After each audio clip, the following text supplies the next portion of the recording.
coming up this weekend is a nice little London derby. North up against West as Spurs host Chelsea. If you have a look at the recent results between these two, Chelsea have won 4 in a row. Chelsea actually have only lost once against Spurs in their last 12 games. Now, Craig, I feel like these stats are showing a more dominant Chelsea than the Chelsea we're seeing right now. Yeah, and they're a little bit inconsistent as well. And, you know, part of that was the Ange Postecoglou era where, quite frankly, in terms of team shape, it was a shambles. Yeah. Was it one of the games, did it not go down to 9 men and they're still trying to play this high line? Yep. I mean, it was just bonkers. So there's although Spurs have got a raft of injuries, which we know about, what they do have is a manager who's trying to find that balance between, you know, the entertainment side and the defensive structure. And I think they've been better defensively. They've not necessarily got the attacking side of it right. Maybe that's a personnel thing. With where the likes of Xavi Simons and Richarlison and others, you know, Brennan Johnson, a few of them struggled. But I just feel it could be closer this time because of Thomas Frank's organisational skills and what he brings, what he brought to Brentford and what he's brought early on to this Tottenham side. I'm still waiting for this Tottenham side to excite me going forward. They've been okay. I think the big plus for them has been João Paulinho. I think he's a really good player, you know, to come in there and protect the back four. But once he's done that, and once him and Bentancur or whoever it is have got this good shape, it's who else is going to go and be the creator. Yep. So I've gone for a tight one in this one. Because, again, Chelsea, they can be really, really good, or you just don't know what you're going to get from them. Frank, exactly what Craig says. We really sometimes just don't know what we're going to get from Chelsea. What version of Chelsea do you think we're going to get in this game? Well, I want to believe that we kind of, or Chelsea is kind of the black cats of Spurs. You know, during my time and Craig's time, I think we beat for. I think we haven't lost against Spurs for 20 years, something like that. And we can see on the last 4 games, you know, it's hard for Spurs to have a result against Chelsea. I want to believe that it's going to carry on. Yes.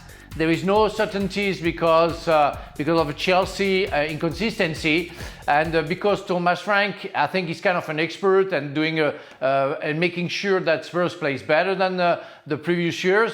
So it's going to be tight. I saw Chelsea winning it away from home because I want to believe that history will again carry on between Spurs and Chelsea for the good of the Blues. But nothing is sure. I mean, yes, it's going to be tough. We even saw that on the Carabao Cup where Chelsea were dominant, but it's only be at the end of the game that they got it through. So, yeah, let's see what is going to happen. I think it's going to be a great game. It's going to be an offensive game. It's going to be very attractive and entertaining. But the result is my result, but it's not any certainty again.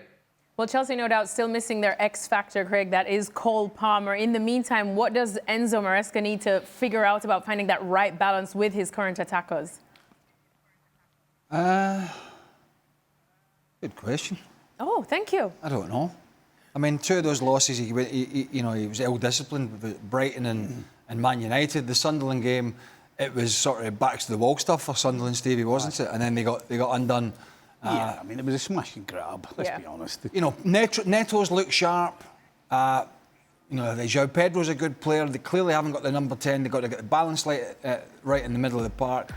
What they did against Liverpool, we said it at the time. What Chelsea did in that Liverpool game, and they clearly haven't been able to do this, if they had been able to bottle that and run with it, you're going to win more games than you're going to lose. You're going to win more often than not because that was a really good performance, and maybe some of it was down to the way Liverpool are playing. But they've not been able to sort of take that forward and go with it. And you can see the change. Garnacho has come into the side. You know, there's been these changes. You know, you mentioned there's no Cole Palmer. They had the sendings off. There's been changes at the back. So there seems to be an inconsistency within team selection, and I certainly don't think that helps. I don't understand why he doesn't play Esteval from the start. I really don't. I would switch net. You're talking about how do Chelsea take the step forward. Well, how about you play Neto on the left, you play Esteval, and then you play João Pedro? I mean, and then you've got Caicedo and Fernandes behind that. I mean, that's a great weapon there, the five of them. So why don't you do that? I mean, they're playing against Spurs, who Craig said, going forward, you don't trust any of the forwards. Who's going to score the goals? But that five that I've just mentioned, they're capable of beating anybody. So, Craig, I think Garnacho's biggest. The manager's got to pick the right team. I don't know about you. I'm not. I mean, yeah, he'll do some good things now. I'm not Garnacho's biggest. I'm far from his biggest fan. No. Just overall, or within this Chelsea setup? In general, and I don't mean his attitude, behaviour, or whatever. Yeah. You know, Man United didn't want him in the end. You could say that was the manager, and he didn't want quite a few players. But I think he'll flatter to deceive.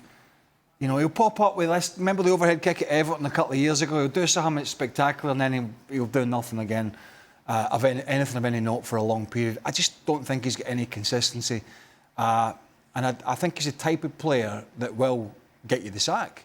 So as Stevie said, I think he's going to have to figure something else out. He had a moaning when he come off the other day as well. Yeah. Come on, attitude. Oh, you're not. We've had enough of that this week. Yeah, we've had it, and maybe talking a little bit about that. We'll see. Nope. No, I'm just kidding. I'm just kidding. Let's have a look at the predictions for this one. I've gone with a 2-2 draw. So has Craig. Frank going with a Chelsea win as a former Blue himself, and Stevie going as well with a Chelsea win.